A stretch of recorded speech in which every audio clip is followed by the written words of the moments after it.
Do you have a closet full of clothes, but find that you don't have anything to wear? Maybe you have so many clothes and you really feel like you don't wear most of them. Or have you ever wondered what it would feel like to remove many of the clutter items from your closet and narrow down your clothing to just those items that you really, really love?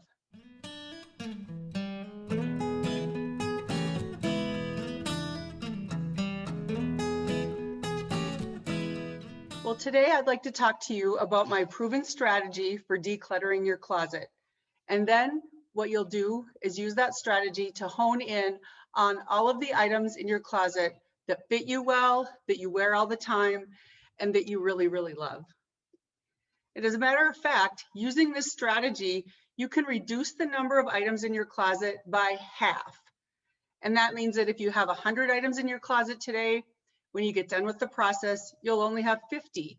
And you'll have a freeing feeling because all of that clutter is not going to get in the way of making great decisions about what you're going to wear today.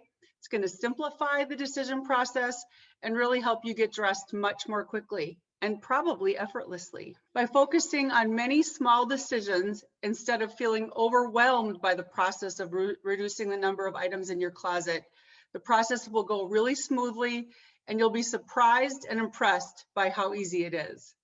So let's talk about the steps that you'll use to clean out your closet to really help you find those clothes that you really, really love.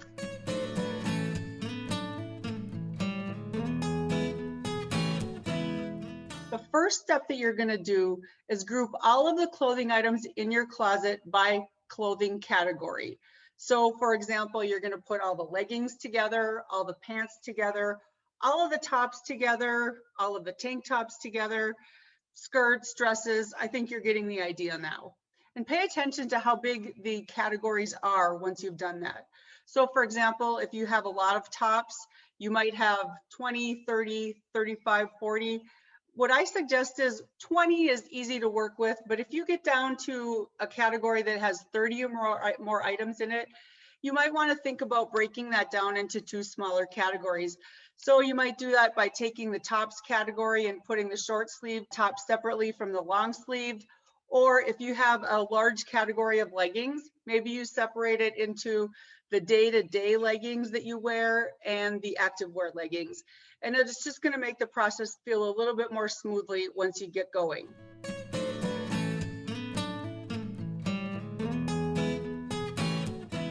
So once you've broken down each of your items into the various clothing categories, step 2 is what I call the yes, no, maybe process. And you're going to do that using the first category. So in this case, we have 9 pair of leggings, and I did count them, but that is the first step in the process, is to count the number of pieces in that category. So we have 9 pair of leggings, and our goal is to create a stack of the leggings that we love. We call that the yes category. The next stack is the no stack, and then in the middle, put the maybe stack. And the key is that each of those stacks can only have 1/3 of the leggings.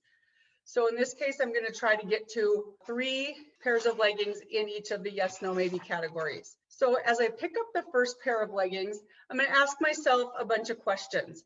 Do I love these leggings? Are they in good condition? Do I have items that match them?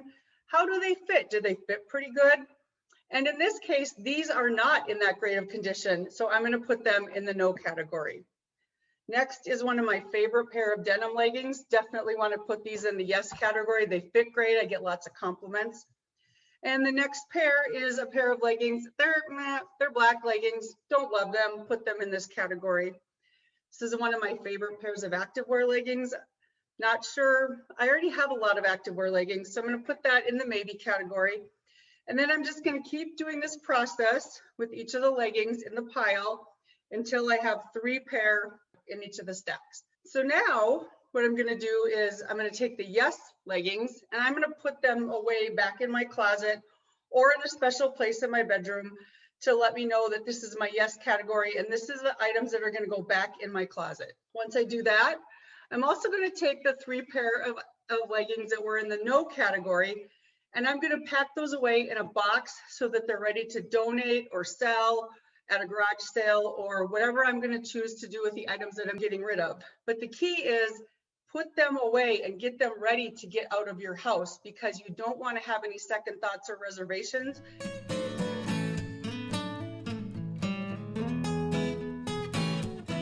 So let's move on to step number 3. We have the 3 pair of leggings that are in the maybe category. Now, if this had been a larger category, I could easily have way more than 3 pair of leggings in this pile. But what we're really going to do is complete the process again. So we're going to make 1 legging in the yes, 1 legging in the no pile, and 1 legging in the maybe pile. So again, just go through the process. In this case, it might be a little bit of a harder decision. I'm going to say these gray leggings have been around a little bit longer. I'm going to put those in my no pile. I'm going to still keep this favorite pair of black ones in the yes pile, and this other pair of black in the maybe pile. Put the yeses in the yes category, put the no's in the donation box, and I just have this 1 pair of leggings left. Now, if this was a pile that was considerably larger, you would just keep doing the same process over and over until you've gotten the maybe pile down to the last of them.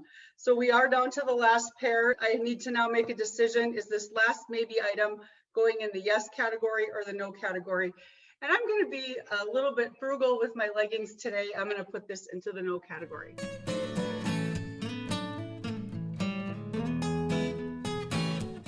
So let's move on to step 4. And step 4 is just to complete that same process again with each of the other categories of clothing that you set aside in step 1.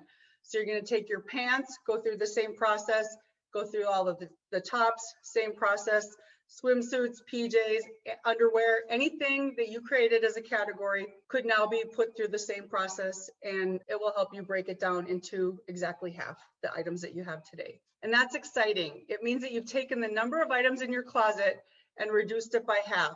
You've given yourself all the benefits of a decluttered closet, and one that's going to help you get dressed faster and easier in the morning.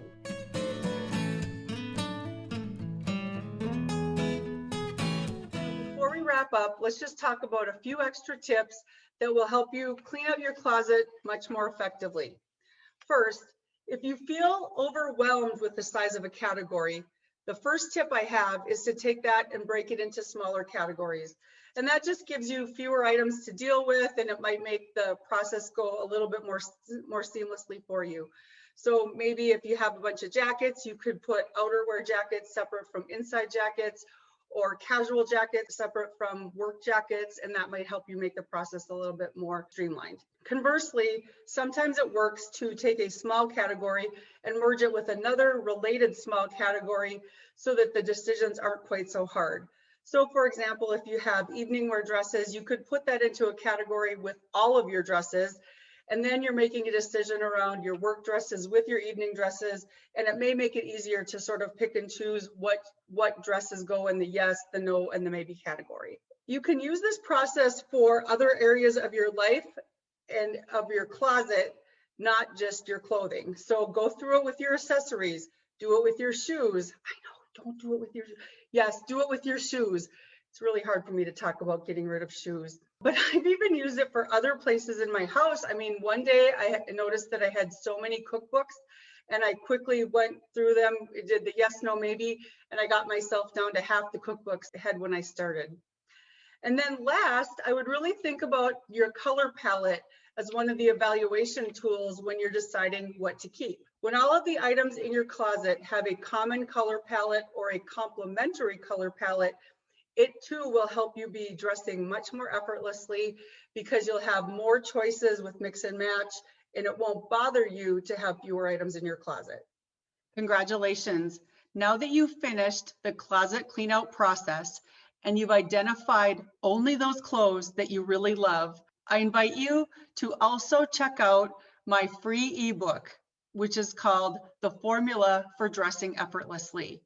It will help you identify the items that are still missing from your closet, or maybe some new gaps that you created because you had to get rid of a few items that really left some holes in your complete wardrobe.